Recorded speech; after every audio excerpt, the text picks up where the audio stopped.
actually, he's on Rug, Cascade, Teamer Rhinos. We'll just call it, I guess.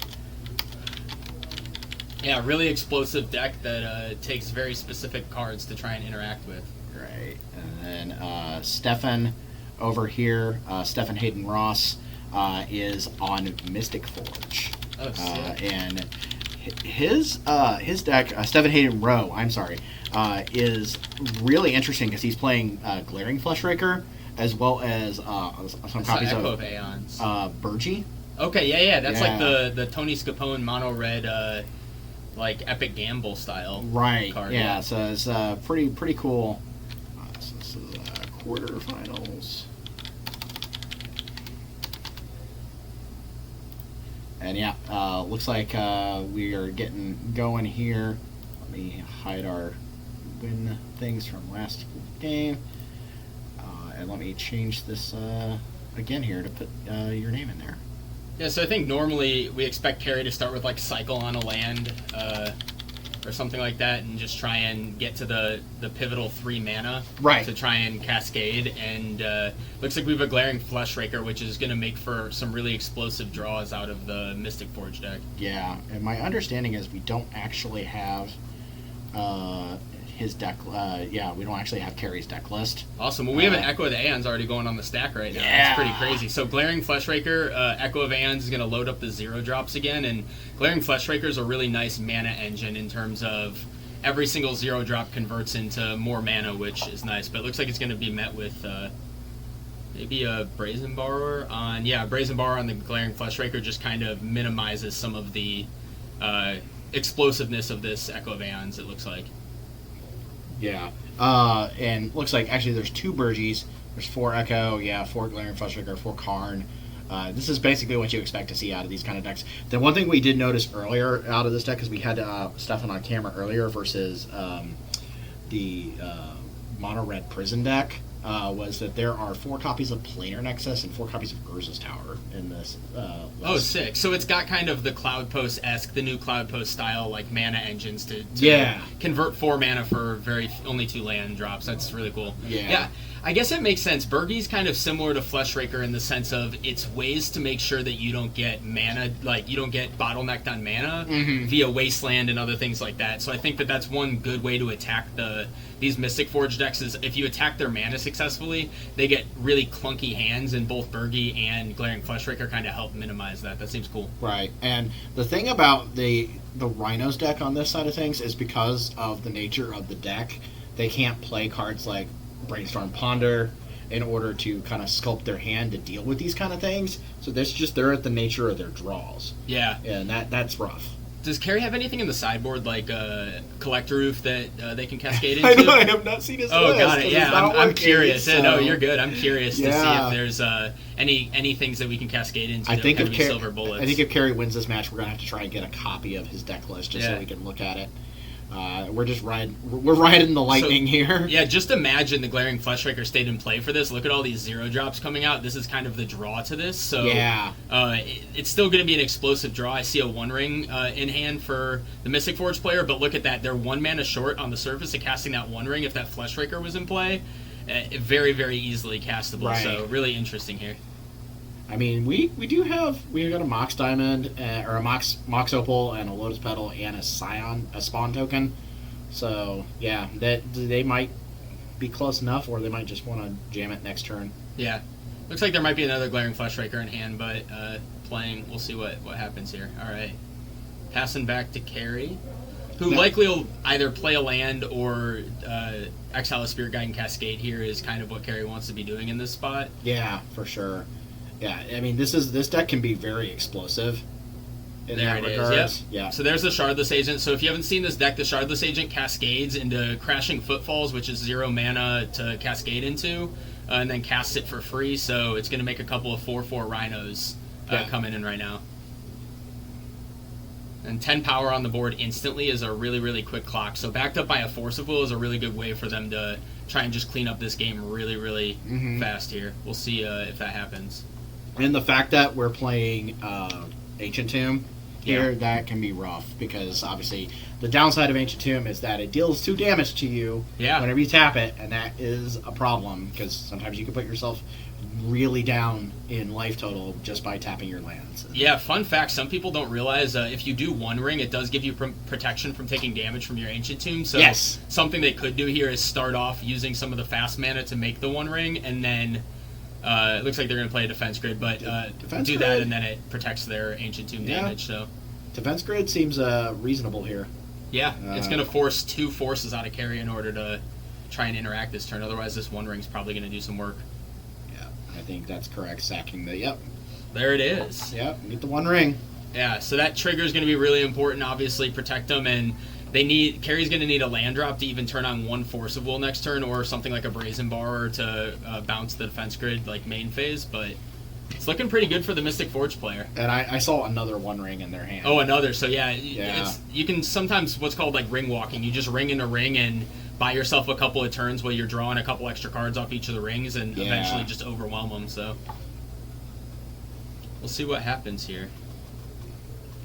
The best outcome here would be having a Karn at some point too, just to back up, put the pressure on. But you could also just go the route of, getting a Paradox Engine into play and starting to set chain draws with your rings. And one of the cool things about the Mystic Forge decks now is that Glaring Fleshraker actually has a win condition on its own, so if you play 1 to 2 Glaring Fleshrakers and then have a Mystic Forge and start playing a bunch of 0-drops or spells off the top, 1-mana spells are neutral with Glaring Fleshraker, and then they also deal damage, so it's kind of a win condition on its own, plus a mana engine, which I really do think has leveled up this deck quite a bit. Yeah.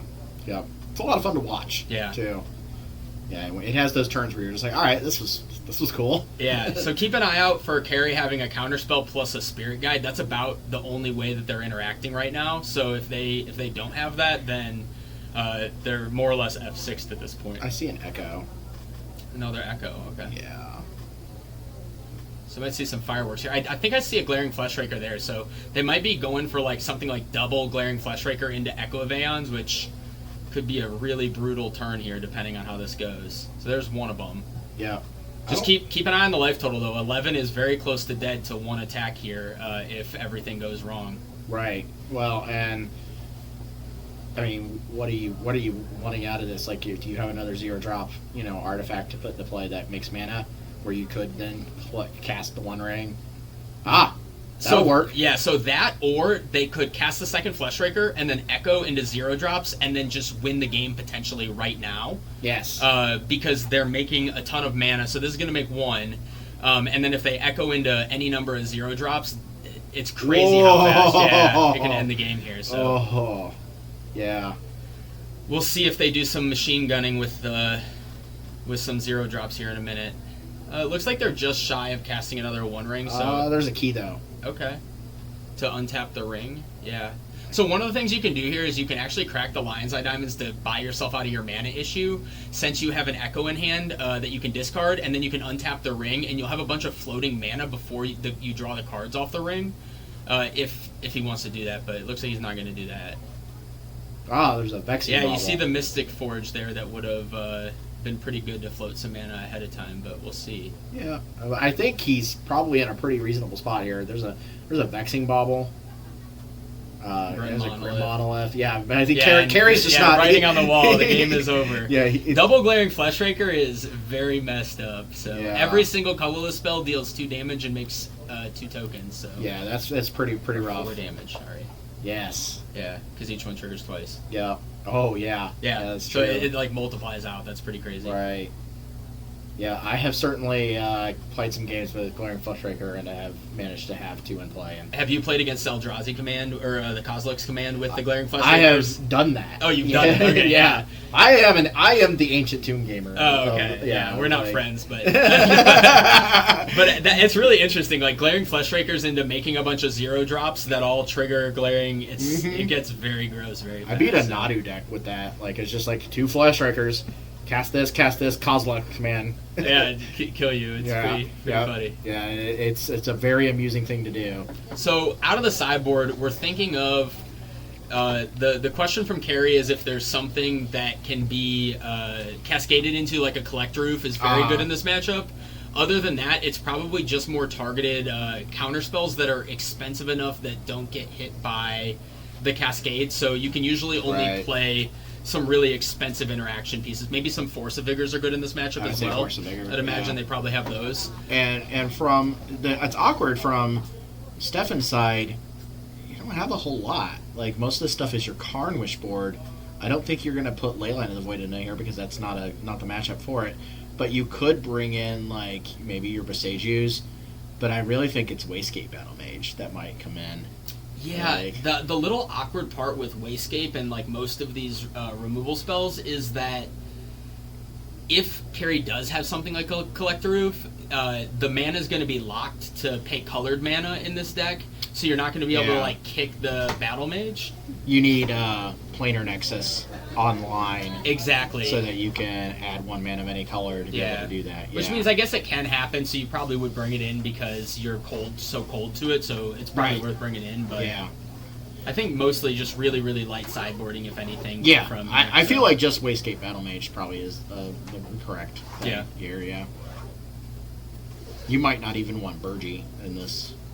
Yeah, I think, well, the one thing about the Cascade decks is they play so little removal, so your creatures that make mana are probably better than the mana that you can Force a Vigor. Just in terms of Burgi and Fleshraker are usually more stable in this matchup because they're not as easy for them to remove, unless Carey brings in some sort of like Dismembers or something because they can remove underneath cascading a 3-drop. So I don't know. We'll see. So it looks like we got here. We have like as far as the Karn Wish board is concerned, we've got Ensnaring Bridge, we've got Canoptic Scarab Swarm, Lion's Eye Diamond, Liquid Metal Coating, Lattice, Paradox Engine, One Ring, and so there's definitely some options there for the sideboard for a fast Karn too.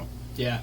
I really like the addition. LED Echo, especially with the Fleshrakers and Burgies, adds a lot of explosiveness. One of the issues that these Mystic Forge decks see is playing Karn, but not really being able to do enough with it very quickly, and LED plus Echo helps fix that problem a lot. I see a Boseiju.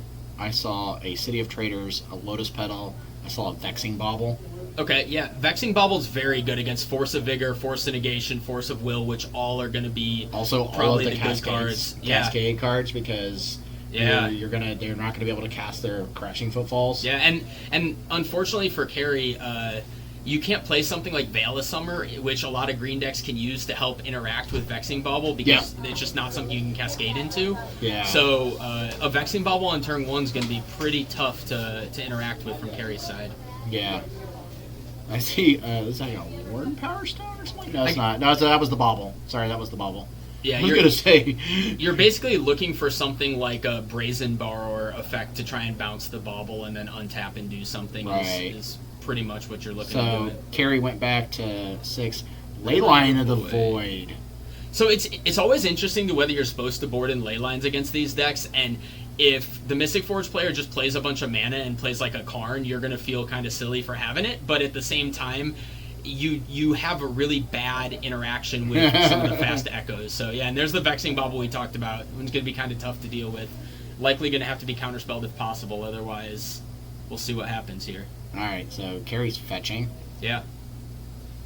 I did while Carey was combing through the deck, I did see the 3 mana Destroy Artifacts. What is that called? I haven't seen that card in a long time. Battle of the Brotherhood's End. Brotherhood's End. Yeah. So Brotherhood's End is a potential way to remove some of these problematic artifacts. I did see it as Carey was thumbing through their deck. Looks like we're getting a Surveil land. Yeah. Yeah, that makes sense. Crashing Footfalls is not the thing we want right now. Yeah. It would have been really funny if in response to that Vexing Bauble he went, it's Double Spirit Guide, Violent Outburst. That would be sick. Get 2 4/4s. Yeah, I do see a Brazen Borrower in the hand, so yes. we do have something, and maybe even a Force of Vigor there. It's hard to tell exactly, but we'll see. We'll see what happens. We're back to the Forge player now. Yeah. It's awkward though that this is a City of Traders. Like, I think if this would have been an Ancient Tomb, I would have felt a lot better about it. Yeah, City of Traders is really interesting because it's one of the most explosive lands that you don't take damage from, but the liability between having to your disappearing lands is kind of tough. So yeah, for sure.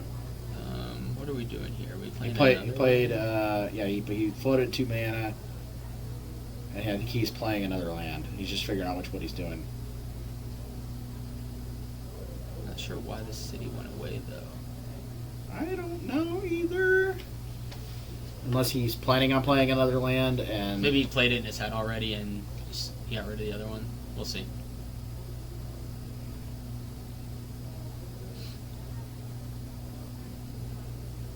I think if you're the Mystic Forge player at this point, you're just considering like what's the worst case scenario here, right? And you're just trying to sequence in a way that minimizes that. I don't think it's. So there's a ley line. Yeah, I'm trying to figure out. I'm trying to figure out if there's another land or something. Why does the City of Traders in the? Okay, yeah, there's the other city. Or it doesn't really matter. If they play a land, they're gonna have sacked the city. Play the Besaju. Interesting. Yeah. Looks like we might see a One Ring or a Karn here. They're both options. I mean, I think they're both good. Yeah. Yeah. And we still have a couple mana left over if we're looking at it that way. We do... Looking at the sideboard, we do not have another... One Ring. Bauble? Okay, One Ring. Let's see it. I think that's good. Honestly, that's pretty reasonable. Yeah, I think at this point you're just trying to catch up on resources to shut the door. Like, the last thing you want is giving enough time and... You draw another Karn. Exactly, yeah. Well, drawing some mana, I think, is really all that the Mystic Forge needs to close out this game, is get a couple keys or a couple more monoliths, and they'll be able to shut down this game. Looks like we might see a Brazen Bar here on the end step, or paused. Yeah, because, I mean, if you hit their, like, Mox Opal and their Grim Monolith... Yeah. With like a Force of Vigor or something like that, then you're feeling pretty good about that. Exactly. We're gonna see it. It's targeting the One Ring. Whoa, One Ring. Interesting. Huh. Well, I guess the problem is like he can't really like. Oh, there might be a Brotherhood's End here that's gonna clean up some of these artifacts. Let's see. Oh, there's no. Okay, Shardless Agent, but. Are we gonna see a Collector Oof? Otherwise, but that doesn't do what he wants it to either. Oh yeah, because Collector, it gets countered no matter what it is here. Yeah. Because there's a Vexing Bauble in play. Whoa. I think this is gonna go bad for Carey here. Yeah, we saw Carey kind of. Yeah. Oh no. We've already played 6 rounds of Magic. Like sometimes it just happens. Yeah. Uh-huh. I have more than, on a regular occasion to cast my own spell. I'll do, Vexing Bauble, just not even thinking about it. I play my own Vexing Baubles, and sometimes I'll sequence it before LED. It's like, it happens. But yep. I also think when you have something like a Brazen Bar and it's overworked in this matchup, maybe in your head you thought you're going to bounce the Vexing Bauble, and then you're like, okay, well, I'm going to bounce the ring, and you already bounced the Vexing Bauble, so you weren't even considering it there, too. That sometimes happens, so... Well, I was wondering if to come back down and buy another turn. Yeah. And just pick up some more resources. And now the City of Traders looks a little bit better because there's another land in play. Yeah. If that One Ring can pick up a key, this game's pretty much closed, I think. Yeah. Yeah, it's interesting. We have very little red mana here for something like a Brotherhood's End, so we'll see. Yeah. I think that's one of the only ways maybe back into the game is to clean up the artifacts in play. Yeah, for sure.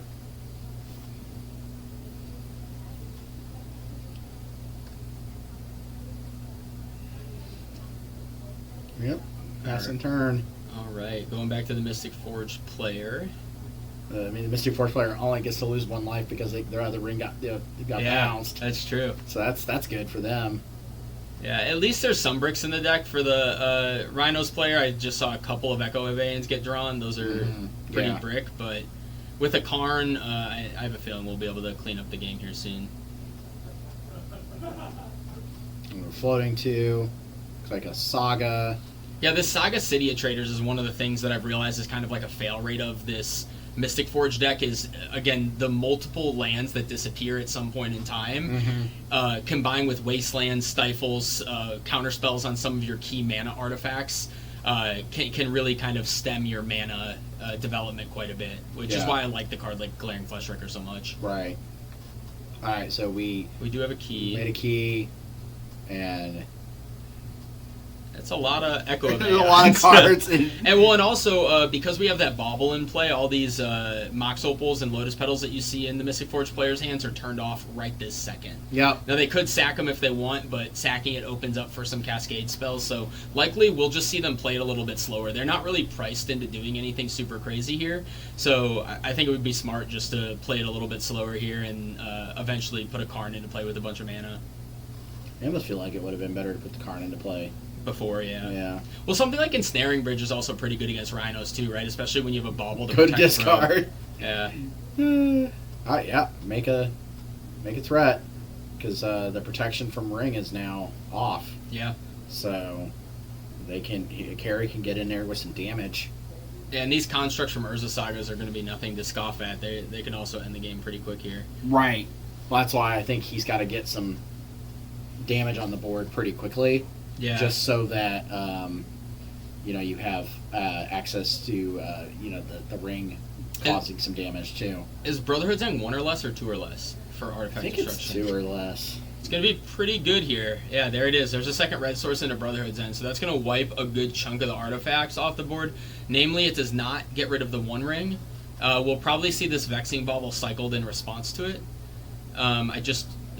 We're confirming really quick. I can't remember if it's 2 mana or 1 mana less. 3 mana. Or 3 mana or less. Okay. Yeah. Perfect. Yeah. So it's going to clean up the whole board minus the One Ring. And it looks like we chose not to draw a card. Probably could have gotten an extra. Oh, he didn't attack with the Shardless Agent dying to it. Yes. Oh wow, my I didn't even God. catch that. Yeah, Shardless Agent dies to the to that. That's pretty funny. Oh man. Yeah. Some of these decks that you see a little bit less often. There was a time, maybe a year ago, that Terma Rhinos was very represented, and then it kind of went away. I think Vexing Bauble is unfortunately very good against that deck, but I think that's been Carey's deck for like the longest time. yeah, Carey usually does really good at these things too. I know I've seen his name, and obviously he helps facilitate these tournaments too. Yeah. Carey is. Along with Matthew Strand, is kind of taking over the Ohio-based portion of the Buffalo Chicken Dip Legacy series, while Rob is kind of going to be expanding it more down in Texas. Yeah, that's really cool. I love what Rob and Carey and them have done. It's really cool to bring Legacy to a little bit of a larger stage, play for some bigger prizes, and I know I really enjoy these tournaments. So yeah, I do too. Yeah, no, I enjoy coming out and supporting what Rob does, and he's definitely proven you can do this very well and run it in such a way that it gets a lot of support. Yeah, absolutely. And I know we're not saying a whole lot here. We're the Mystic Forge players drawing a bunch of cards, and ultimately at this point, it's just kind of how they want to end the game here. So they're going to play a bunch of mana, and then we'll likely see a Karn or another, like a Mystic Forge or a Ring or a Fleshraker or something. We'll see what the payoff spell they choose to play is here. I think Carey's only got 2 cards left. Now, there is no Vexing Bauble in play, so a Vexing Bauble can come off of that Saga next turn, but I think next turn is going to basically be Carey's one more opportunity to maybe put some Rhinos in play before this game gets closed out. Well, and you need to do something with that ring. Yeah. Because otherwise that ring's going to kill you real quick. That's true. Yeah. Yeah. So we'll see what happens here.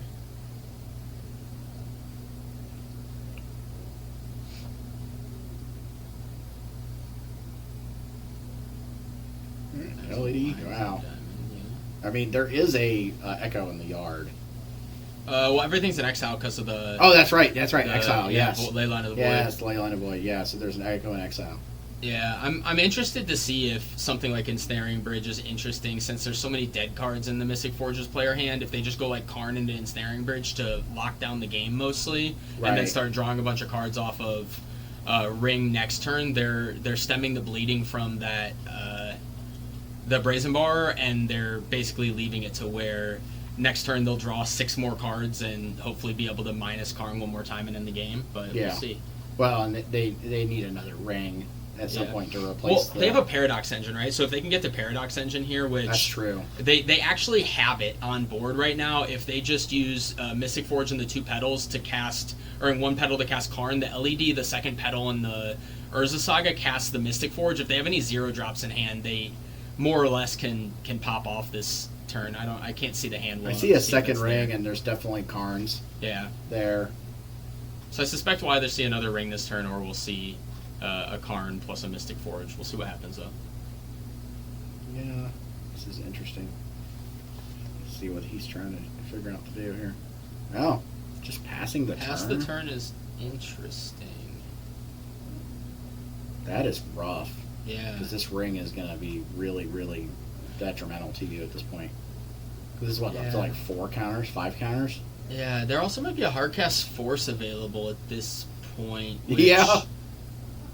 Yeah, to your point with a ring might be enough to just boop you a little bit.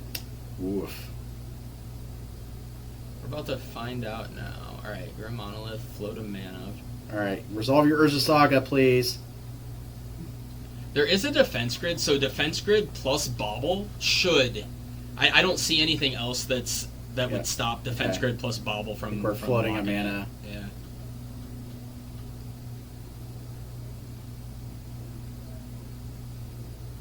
I've seen a lot too many people today have a lot of weird Urza Saga stuff happening. Mm-hmm. Where people are just not putting their Urza Sagas in their graveyards, and I'm just like, no, stop. No, yeah. Please stop. Do your thing. Yeah, I've been known to play an Urza Saga or two in my Storm decks, so that's what I've been enjoying playing. Yeah, we had you on camera earlier. Yeah, I wheeled a lot and didn't do a whole lot. Yeah. And it wheeled into some Force of Negations. We noticed. Yeah. But hey, your opponent gets 7 cards too, so sometimes they end up with better 7 cards than you. That's part of the game. So. Right. All right. So there's a Vexing Bauble in play. All right. Let's draw a bunch of cards. All right. There's a Flesh Raker. I have to imagine that Flesh Raker is going to be able to close out this game here, but I guess we'll find out. Yeah, I would hope so. Yeah, because I guess we'll see. There's the Flesh Raker. Because even then, your 0 drops. Even though they get countered? They're basically netting a mana anyway. Right? Or getting a mana anyway. Yeah. Start casting your things.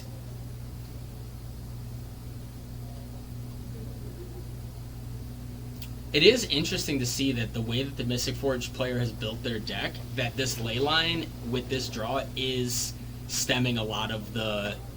Right, yeah. A lot of the explosiveness of how they built their deck, which we kind of did talk about a little bit, but it's just I think it just depends on how much of your deck you draw that is that. If those would have all been Flesh Rakers, it'd be a different story than they do, right? So yeah. Unfortunately, the caveat of playing this kind of deck is that sometimes you do draw. You don't have cantrips, you're not playing the cantrip cartel in your deck. You just draw the wrong half of your deck sometimes. And what are we doing? Okay. There's another Grim Monolith. We're gonna get some Vexing or some triggers off Flesh Raker. I feel like you have to cast this defense grid at some point. But the Vexing Bauble. It's kind of a nombo with Vexing Bauble. If it's like forced blue card in hand, then it doesn't really matter either way. That's because true. That makes it so you spent mana on the. You did put it in which play, though. So now if it's forced blue card, it will actually not get countered because you have to pay the 3 extra mana for the defense grid, which stops the Vexing Bauble from triggering. Right. So we'll see. That's intriguing alone here. Like that's interesting. Yeah. You just have to imagine there's so many cards in the hand of the Mystic Forge player, though, that they'll be able to kind of put something together here. Right. Yeah, you would hope. Like I said, you can just run your 0 drops into this, and it's fine. Like, well, now that there's a defense grid, because a pitch cast is the same, you might even just want to get rid of the bauble at this point. Right. Yeah, that's true. Should probably make sure that they're countering their own. Okay, the judge is getting it. Good. But, I mean, you still get your trigger. Yeah, you still get your trigger. Yeah. Just because it's their Vexing Bauble, it's important that that trigger can't be missed. So. Yeah, for sure.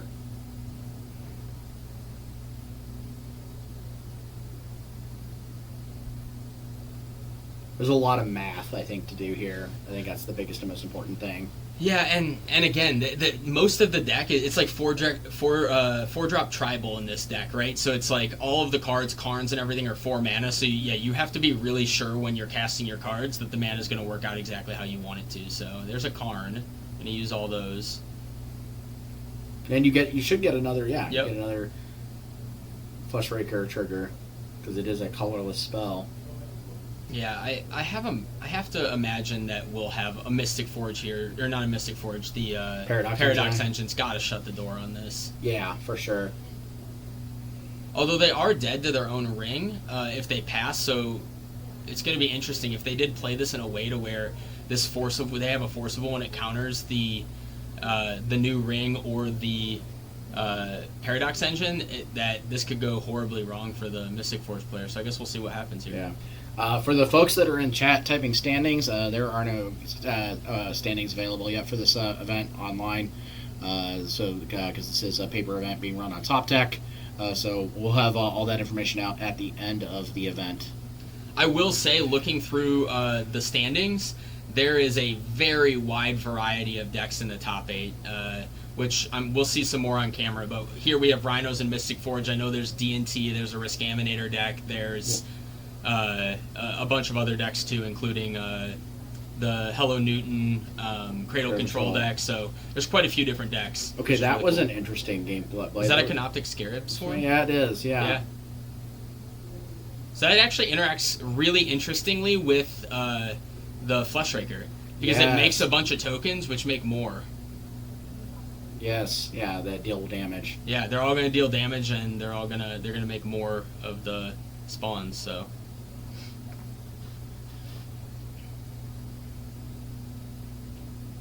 Well, no, they don't make more spawns. Oh, they don't. Yeah, they just deal damage. Got it. Yeah. Yeah, that's a cast trigger.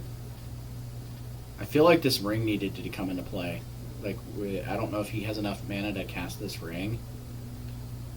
Yeah. Yeah, if another ring doesn't get cast, this could go pretty horribly wrong. Are we passing? Is it on 5 or 6? I can't tell. Yeah, it looks like it's on 6. Even if it's on... Well, if it's on 5, you have flyers now to block. I just can't see if that's a 5 or a 6, but it might be a 5. It's a 5. Okay, so he could go to 1. So he can go to 1 and then win the game next turn. Yeah, because the Canoptic Scarab Swarm makes flyers. Yeah. There's an LED. I'm kind of surprised that we didn't use Karn to go get... Oh, we used it to go get the Scarab Swarm. Okay. Yes, yeah. We could have also used it to go get the Instaron Bridge if you were playing to pass the turn, but... It's a clever play, though. Yeah, I think he's like just trying to play around the fact that he might be aware that Carey might have a piece of counter magic. Yeah. And so if he draws enough cards with Ring, he can cast Ring, get it countered, then cast another Ring. Yeah. Yeah. That I have a feeling that Karn getting the Lattice plus Engine or some combination of those will be enough now, but blocking.